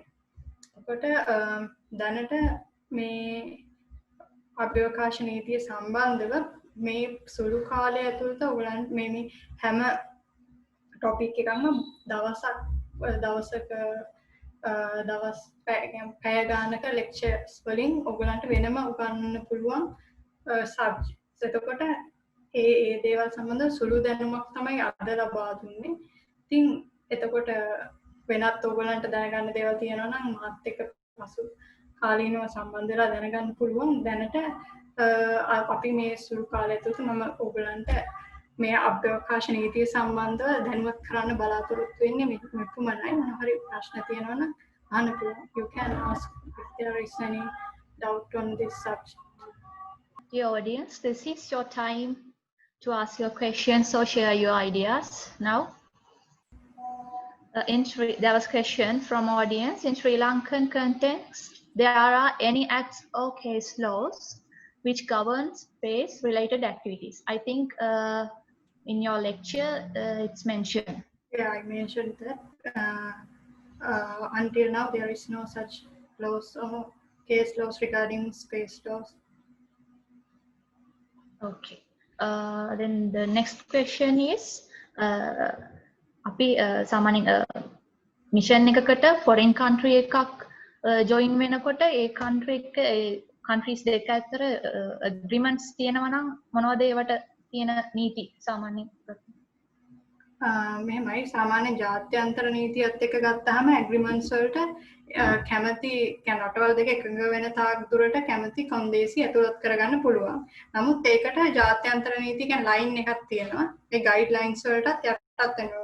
නැත්නම් දැන් අපි ලයබිලිටි කන්වෙන්ෂන් එක ගත්තාම ඒ වගේ වෙනත් දැන් මේ අපි ඉන්දියාවත් එක්ක එකතු වෙලා අභ්‍යවකාශ කියන්නේ රොකට් එකක් යවන්න හදනවා මොකක් හරි සඳ ගවේෂණයට හරි මොකකට හරි. එතකොට නමුත් මගදී මේක කඩාගෙන යනකොට ගිහලා ඇමරිකාවට හරි කොහෙට හරි වැටුනොත් එහෙම ඒ අර ලයබිලිටි එක අපිට ගන්න වෙනවා. ඒතකොට ඒකට තව තුන්වෙනි පාර්ශවයක් ඇතුළත් වෙනවා. ඒතකොට ඒ සම්බන්ධව මොකද කරන්නේ? ඒ වගේ දේවලුත් මේක ඇතුළත් වෙන්න ඕනේ. ඒතකොට අපි සාමාන්‍යයෙන් කරන්නේ මේ ඇග්‍රීමන්ට් එක අපි හදනකොට මේකට අර අපි ලයබිලිටි කන්වෙන්ෂන් එකේ තියෙන ප්‍රතිපාදන වලට එකඟ වෙනවා මේ කියලා අර ඇග්‍රීමන්ට් එකේම සඳහන් කරන එක. එතකොට ඒ විදිහට තමයි මේ මෙහෙමයි කියලා ස්ථිර වශයෙන් කියන්න අමාරුයි. අපි දැන් ඒ ප්‍රොජෙක්ට් එක කරන විදිහට තමයි තර මේ මෙහි ඇසෙම්බල් කරනවද, තර කවුද සම්බන්ධ වෙන්නේ, ඒ තමයි මේ කොටස් වල වැරද්දක් වුණොත් කාටද වගකීම පැවරෙන්නේ, එතකොට කවුද ඒවට මුදල් වියදම් කරන්නේ, ඒ වගේ දේවල් තමයි මේ වගේ ඇග්‍රීමන්ට් එක ඇතුළත් වෙන්න ඕන. හොඳ උත්තරයක් අපිට ලැබුණා. දැන් දෙවැනි ප්‍රශ්න විදියට අපේ ඔඩියන්ස් එකෙන් අහනවා ස්පේස් ඉන්ඩස්ට්‍රි එකට ප්‍රධාන වශයෙන් දායක වන රටවල් වලින් මේ ස්පේස් ඉන්ඩස්ට්‍රි එකට එන්ටර් ඉන්න රටවල් තියෙනවා. දැන් අපේ ලංකාව වගේ රටක් ගත්තොත් අනේ වගේ රටවල් වලට එන බලපෑමක් තියෙනවා. ඒ ගැන පොඩ්ඩක් විස්තරයක් කරන්න. يعني බලවත් රටවල් වලින් වෙන බලපෑමක් ගැන ඒ කියන්නේ මෙහෙමයි. දැන් අපිට ප්‍රධාන වශයෙන් අපි වගේ එන්ටර් වෙන රටකට තියෙන ප්‍රශ්නේ තමයි මූල්‍යමය ප්‍රතිපාදනය හොයාගන්න එක ප්‍රධාන වශයෙන්. මොකද අපි ඒ පිට රටවල් වලින් හම්බෙන ආධාර වලින් තමයි ගොඩක් ජීවත් වෙන්නේ. ඒ කියන්නේ ඇත්ත කතාව කල්පනා කරලා බලුවාම. ඉතින් ඒ නිසා ඒ මට්ටමින් ගත්තාම දැන් ඒගොල්ලෝ කියන්නේ අපි කියන්නේ වැඩි පිට රටකට යන්න ඕනේ නැහැ. අපි එදිනෙදා ප්‍රශ්නයක් ගත්තාම අපි අපේ ගෙදර ටිකක් වටපිට ණය වෙලා තමයි ඉන්නේ කියලා හිතන්නකෝ. එතකොට අපි අලුතෙන් කාර් එකක් ගන්න යනවා. එතකොට ඒගොල්ලෝ කල්පනා කරනවා ඔයගොල්ලෝ කාර් එක ගන්න ගන්නේ අපේ ණය ගෙවලින් කියලා කියන්න පුළුවන්. අර ඒ වගේ ගැටලුවක් තමයි තියෙන්නේ. එහෙම නැත්නම් අපි ටිකක් ස්ථාවර තත්ත්වයක වගේ හිටියොත් බොහෝ විට දැන් රටවල් එකතු වෙලා කරන නිසා මේ වගේ දේවල් දැන් අපි දන්නවා. දැන් බ්‍රසීල් වගේ ඒ රට උනත් ගොඩාක් පොහොසත් රටවලුත් නෙවෙයි ඒවා. උනාට ඒ රටවල යම් පිරිස් අභ්‍යවකාශ ගත වෙලා තියෙනවා. ඉතින් ඒ වගේ දේවල් එකතු වෙලා සිදු කිරීමේ හැකියාවක් තියෙනවා. නමුත් බලපෑම් කියලා තියෙන අර වගේ තත්ත්ව මිසක් දැන් ඇමරිකාව වගේ රටකකින් බලපෑම් එනවට වඩා විශේෂයෙන්ම අපිට ඉන්දියාව සහ අපිට මේ ආසන්න රටවල් වලින් එන බලපෑම් වැඩි වෙන්න පුළුවන් මේ සම්බන්ධව. මොකද කලාපයේ බලවතා වීමේ අවශ්‍යතාව සහ ඒ වෙනත් දේවල් නිසා. ඉතින් එහෙම ගත්තාම ඒ වගේ බලපෑමක් කර අර විද්‍යාත්මක සහ තාක්ෂණික වශයෙන් එහෙම දැඩි බලපෑමක් ඇති වෙයි කියලා හිතනවා. අපිට ලැබෙන තුන්වෙනි ප්‍රශ්න විදියට ෆියුචර් ස්පේස් මිෂන් එකක් කරනකොට ඒ මිෂන් vehicle ඇතුලේ කියන්නේ ස්පේස් ස්ටේෂන්ස් ඇතුලේ ගොඩ කාලයක් ඉන්න වුණොත් අපිට මොහරි කන්ෆ්ලික්ට්ස් ක්‍රයිම්ස් ඇති වුණොත් ඒවට අපි මේ ලෝස් කොහොමද අපි දැනගන්නේ? ඒකට බොහෝ වෙලාවට තියෙනවා ඒ ටෙරිටරිස් තියෙනවා. දැන් අපි ISS එක ඇතුළේ දන්නවා එක එක රටවල් වලට අයිති ඒ කුටීර වගේ තියෙනවා. එතකොට ඒ තීරණය කරන්න පුළුවන් අධිකරණය මේ වගේ ප්‍රශ්නයක් ආවම මේ ටෙරිටරි එකට එතකොට ඒ ටිකේ ක්‍රියාත්මක වෙනවා නම් ඒ රටට අදාළ අපරාධ නීතිය යටතේ දඬුවම් කිරීමේ හැකියාවක් තියෙනවා. එහෙම නැත්නම් සමහරට පොදු ස්ථානයක ඇති වුණා වෙන්න පුළුවන්. පොදු පැසේජස් තියෙනවනේ ඒ වගේ ඇති වුණොත් එහෙම ජාත්‍යන්තර පොදු පිළිගත් නීතිය යටතේ හෝ එතකොට නැත්නම් ඒ ජාතිකින් කුමන රටකටද අයිති වෙන්නේ කියන කාරණාව සම්බන්ධව කියන්නේ ඉන්දියන් ගගනගාමියෙක් සහ ඇමරිකන් ගගනගාමියෙක් අතර ගැටලුවක් ඇති වුණොත් කොයි රටට අනුවද මේක කියන්නේ බොහෝ විට චෝදනාව ලබන දැන් ජුරිස්ඩික්ෂන් කියන මම කියවා ආධිකරණ පාත්‍රතාවය කියලා දැන් පෘථිවිය මත මොකක් හරි පෘථිවිය අපේ ලෝක කියන්නේ ලංකාවේ හරි කොහේ රටක මොකක් හරි වරදක් සිදු වුනහම අපි කරන්නේ ශෝධිතයා ඉන්න ප්‍රදේශයේ අධිකරණයේ තමයි ගොඩක් වෙලාවට නඩුව පවරන්නේ. ඒ වගේ බොහෝ විට මේ ඒ වරද සිදු කළ තැනැත්තාගේ රටේ නීතියට තමයි යන්නේ කඩ තියෙන්නේ. නමුත් ඒ ජාත්‍යන්තරව කටයුතු කරන ආකාර තියෙනවා. සමහර වෙලාවට රටක් ඉහළින් යනවා නම් ඒ ගුවන් යානයක යනවා නම් ඒ රටට ඉහළින් තිබ්බ නීතිය ගන්න පුළුවන් තැන් වෙනවා. එහෙම නැත්නම් ඩෙස්ටිනේෂන් එක කියන්නේ ගොඩ බාන රටේ නීතිය වෙන්න පුළුවන්. ඒ අවශ්‍යතාවය අනුව ගන්න. මොකද සමහර වෙලාවට අපි ජාත්‍යන්තර නීතිය යටතේ ගත්තාම ඒ යම් රටක ඒ සඳහා අදාළ ප්‍රතිපාදන තියෙන්නේ නැති වෙනවා. එහෙම වුණත් අපි ඉන්දියාවේ ප්‍රතිපාදන නැත්නම් ඇමරිකාවේ නීතිය යටතේ බලනවා. මේ විදිහට තමයි ඒක කරන්නේ. What are the landmark cases in space law? The next questions. මේක චුට්ටක් වැදගත් ප්‍රශ්නයක්. මොකද ලෑන්ඩ්මාර්ක් කේසස් කියලා ගත්තහම අද අපි දන්නවා ලයිබිලිටි කන්වෙන්ෂන් මේ නීති ක්‍රියාත්මක වීමක් එහෙම සිද්ධ වෙලා නැහැ ඇත්තටම. මොකද මේ අභ්‍යවකාශ දැන් අපි ලයිබිලිටි කන්වෙන්ෂන් එක ගත්තහම දැන් අභ්‍යවකාශ ගවේෂණයේ යෙදෙන රටවල් මේවට එච්චර කියන්නේ සිග්නේචර්ස් දාලා නැති නිසා ඒගොල්ලන්ට කැමති විදිහට තමයි කරගෙන යන්නේ දැනට. ඒ වෙතින් මේ භාවිතාවක් ඒ විදිහට වෙලා නැහැ. ඉතින් ඒ නිසා අර කේස් ලෝ එහෙම පෙන්වා දෙන්න තරම් කේස් ලෝස් නැහැ. The next question is lunar land purchasing legal? එහෙම ඒක සම්බන්ධව නම් මගේ නිවැරදිව මම ගැන ඔයලා බලලා තමයි කියන්න ඕනේ. හැබැයි ඉතින් ලීගල් කියන්නේ දැනට අපි ඒ හන්දට යාමසයි කටයුතු කරන්නේ නැති නිසා මේක නිකන් අර තරු අපේ නමින් නම් කරනවා වගේ ඒ වගේ ඒක නිකන් මේක ප්‍රොපර්ටිස් ගන්නට අයිති වෙන්නේ නැහැ. මොකද අපිට හඳේ කොටසක් විකුණුවා කියලා අපිට දැනට ඒකේ ප්‍රතිලාභයක් ලබන්න බැරි නිසා ඒක අර same as we name a star bionic. What will be a project of tourism development on the space and what are the laws about it? Yeah, I mentioned this before. Still, there is no particular laws for that because the early stages, the states consider the space exploration as the way of developing science or other technologies. They didn't do it on purposes to commercialization and stuff. Now they have big planning. Now they're planning the next stages with the space law regarding this commercialization and other stuff, the privatization. Okay. The next question is it prohibited nuclear test, nuclear weapon established around the world orbit or established around the moon orbit in the space? Yes, that's prohibited from the even from outer space treaty and moon agreement. Is the actually the moon agreement is came from the outer space treaty regulation. So from both agreements, it's prohibited. So audience, is there any questions? This is your time.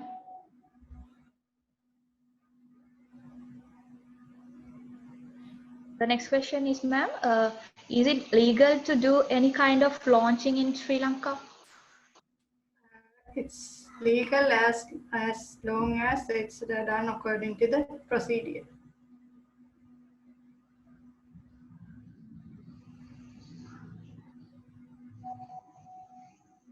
The next question is, what is the action to be taken in the event of an accident between two spacecraft between two countries during a space exploration?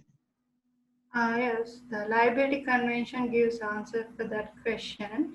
So the country where the fault has to get the liability and pay the compensation for the said accident.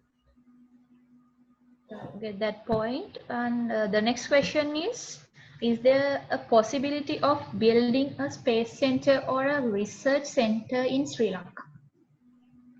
Research center means in the country or in the space?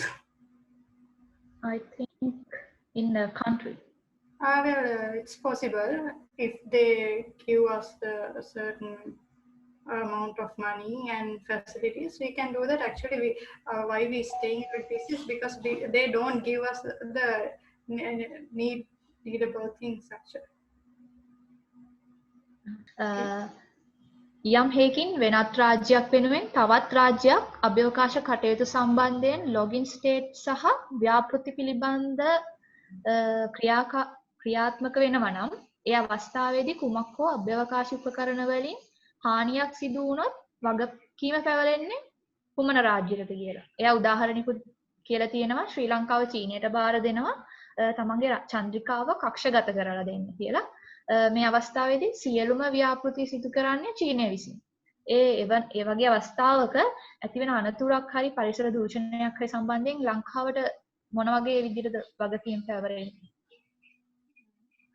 මේ වගේ අවස්ථාවල ගොඩක් වෙලාවට කොටස් කරුවන් වශයෙන් වන්දි ගෙවන්න සිදු වෙන්නත් පුළුවන්. නැත්නම් ඒක අපි සහ චීනය අතර තියෙන ඇග්‍රීමන්ට් එකට අනුව තමයි ක්‍රියා කරන්නේ. අපි දාලා තියෙනවා නම් සිදුවන කාර්මික දෝෂයක් සහ අනතුරු සඳහා චීනය වගේ කිව යුතුයි කියන එක. මොකද අපි ගොඩක් වෙලාවට අපි ගිහලා නිකන් චීනයට ආයෙන මේ අපි වෙනුවෙන් රොකට් එකක් හරි මොකක් හරි යවන්න කිව්වම මේගොල්ලෝ යවන්නේ නැහැ. අපි ඒකට සල්ලි දෙන්න ඕනේ. නැත්නම් අපි ඒකට ඉඩම හරි මොකක් හරි දෙන්න මේ වගේ මොකක් හරි දෙනවනේ. ඒක මොකක් හරි ප්‍රතිෂ්ඨාවක් මත තමයි සිද්ධ වෙන්නේ. එතකොට එතනදී අපි නිකන් අත පිහදාගෙන ගිහින් නෙවෙයි මේක කරන්නේ. එතකොට ඒ වෙලාවේදී ඇතිවෙන දිවිසුම සහ දැන් අපි සල්ලි දීලා නම් චීනෙට මේක කරන්නේ චීනේ හරියට කරේ නැත්නම් චීනේ වැරදි. එහෙම නැත්නම් ඕගොල්ලෝ ඉතින් පවුනේ අපි ඕගොල්ලෝ නම් යවනවා එකක්. හැබැයි මේ අපි නම් වගේ කියන්නේ ඕගොල්ලෝ වගේ කියන්නේ කියලා ඒකේ මේ කොන්දේසියක් තිබ්බොත් එහෙම. ඒතකොට අපිට ඒකේ ඒ කම්පෙන්සේෂන් එක ගවන්නේ නැහැ අපිට ඒ හානිය පූර්ණ කරන මේ ක්‍රමයක් නැහැ. ඒතර අපි ඒකට වන්දිය ගෙවන්න ඕනේ ඒ අනුව. ඔව් ඇත්තටම දීර්ඝ කතාබහකින් ඉවර කරන්න බැරි මාතෘකාවක් තමයි ස්පේස් ලෝ කියලා කියන්නේ. අපිට ඉතින් කාලයක් කියන එක හරස් වෙන නිසා ඇත්තටම මේක විශේෂ සාකච්ඡාවක් විදිහට දීර්ඝ කරගන්න බැරි වෙනවා. මම හිතන්නේ ඔඩියන්ස් එකෙන් තියෙන ප්‍රශ්න තව ප්‍රශ්නයක් තියෙනවා. කාල වේලාවත් යනවා පිටමනට බලමු. In Sri Lanka, if we are doing a project regarding outer space, what are the precautions we can take from the law side if in case any problem or damage happens during the project? Any space we should follow? Steps? Yeah, actually, if we do the space exploration, we have to take the risk. Or otherwise, we can stay at home and sleep. So, I think you can understand. We have to take the risk to a certain extent, but we have to be aware of the conditions in the contracts and agreements. අපි දැන් අවසාන ප්‍රශ්නයක් විදියට අහන්න හදන්නේ සාමාන්‍යයෙන් අභ්‍යවකාශය සහ ඊට අදාළ වස්තුන් රෝම නීතියේ සිට සියලු මනුෂ්‍යයාට අයිති දෙයක්. අභ්‍යවකාශ කැණීම් සහ ඒ ආශ්‍රිතව ලබා ගන්නා ද්‍රව්‍ය ලබා ගැනීමට බොහෝ දුරට අභ්‍යවකාශ බලවතුන් දැනට පෙළඹලා තියෙනවා. එවැනි කැණීම් කටයුතු වලින් ලබා ගන්න ද්‍රව්‍ය නීතිමය වශයෙන් පවත්නා හිමිකාරිත්වය ලැබෙන්නේ කාටද කියන ප්‍රශ්නය තමයි ඔඩියන්ස් එකෙන් අහලා. මේ සඳහා දැන් ඒගොල්ලෝ කියන්න පුළුවන් ඒගොල්ලෝ විසින් ගොඩක් මුදල් වැය කළා ගිහින් මේව ගෙනාපු නිසා තමයි දැන් නැත්තම් සමහර විට සමහර රටවල් අපි විතරක් නෙවෙයි ගොඩක් අය හිතන් ඉන්නවා හඳේ හාවෙක් ඉන්නවා හරි ඒ වගේ විවිධ අපි දන්නවනේ අපිත් එක්ක කවුරු හරි කතා කරොත් ඒගොල්ලෝ කොයි වගේ දේවල්ද මේ ඔබ්ජෙක්ට්ස් හරි ඒ දේවල් ගැන හිතන් ඉන්නේ. ඒතර හඳ කියන්නේ හා තියන්න පුළුවන් දෙයක් කියලා සමහර අය දන්නේ නැහැ. දැනටත් සමහර අය විශ්වාස කරන්නේ නැහැ. වෙන්න පුළුවන්. එතකොට ඒ වගේ දෙයකට ඒගොල්ලෝ මුදල් යොදලා ඒ දේ කරා නම් ඒගොල්ලන්ට තියෙන ඩිෆෙන්ස් එකක්. මේක අපි අපේ ප්‍රොජෙක්ට් එකක් වශයෙන් කරේ. එතකොට අපිට මේකට අයිතියක් තියෙනවා කියන එක. නමුත් ඒගොල්ලෝ මේ අභ්‍යවකාශ දැන් අවුටර් ස්පේස් ට්‍රීටි එකට ඒගොල්ලෝ පාර්ශ්වකරුවන් වෙන නිසා මේවා ඒගොල්ලෝ විසින් කරාට මේ සියලුම මනුෂ්‍ය වර්ගයාගේ අයිතියට තමයි තියෙන්නේ.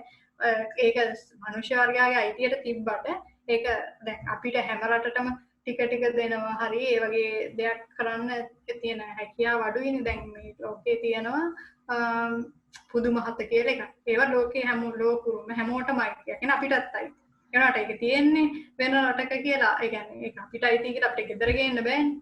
ඉතින් ඒ වගේ දෙයක් තමයි තියෙන්නේ. ඒක හඳේ තිබ්බනම් දැන් අපිට මේ හඳට ගිහිල්ලා ගේන පස් සාම්පල් වල සහ ඒවෙන් අපි ඉගෙන ගන්න දැනුම මේ ලෝකේ හැමෝටම ඒ දැනුම උරුම වෙනවා. ඒක තමයි ඒක අපි හැමෝටම උරුම වෙනවා කියලා ගන්න තියෙන එකම ක්‍රමය. නැත්නම් කියන්නේ අපිට පෞද්ගලිකව ගිහිල්ලා මේ දේවල් කරන්න පුළුවන් වෙන තත්ත්වය තියෙනවා. නමුත් ඒක හැමෝටම ඒක හම් වෙන අවස්ථාවක් නෙවෙයි. ඉතින් නමුත් ඒක අපි හැමෝටම අයිති මේ අවුටර් ස්පේස් ට්‍රීටි එක සහ ඒ රෙගුලාසි අපි අධ්‍යයනය කරොත් අපිට කියන්න පුළුවන්. ඔව් කාල වේලාවත් නික්ම යන නිසා අපිට තවත් ගොඩක් ප්‍රශ්න ලැබෙමින් පවතිනවා. අපි ඔබගේ ප්‍රශ්න වලට පිළිතුරු ඊමේල් හරහා ලබා දීමට කටයුතු කරනවා කියලා මේ අවස්ථාවේදී කියන්න කැමතියි. ඉතින් අපි ගොඩක්ම කියන්නේ අපි හිතන්නේ නැති පැත්තක් තමයි මේ අපි ස්පේස් එක ගැන අපි කතා කරාට සාමාන්‍ය ලෝ සම්බන්ධ අපිට වැඩි අවධානයක් යොමු වෙලා නැහැ මෙතෙක් වෙනකම්. වැඩි අවධානය අපි ස්පේස් සම්බන්ධ එක අභ්‍යවකාශ යාන ඒ වගේ තොරතුරු අපි ඒවා ගැන ගොඩක් සාකච්ඡා කරාට ස්පේස් ලෝ සම්බන්ධයෙන් අපි සාකච්ඡා වෙලා නැහැ සෙට් ස්පේස් ටොක් තුලින්. ඉතින් අද දවසේ මේ වගේ සෙෂන් එකක් කරන්න ඔබට අපි ආරාධනා කළා. අපේ ආරාධනාව ඉතාමත් ආදරෙන් පිළිගත්තා. ඉතින් මම හිතනවා මේ අපේ වැඩසටහනේ අවසානය තමයි මේ ළඟා වෙලා තියෙන්නේ. So we are coming to the end of this amazing session. Super excited to have with us. Thank you very much, LD Tharika Dishani, attorney at law, for your time and share your knowledge with us. We had a great experience to know how rules and regulations are essential even for the space activities. Thank you very much. And thank you very much for our SETS team to organize this type of session. And finally we give big thanks to all participants and thank you very much for all of you.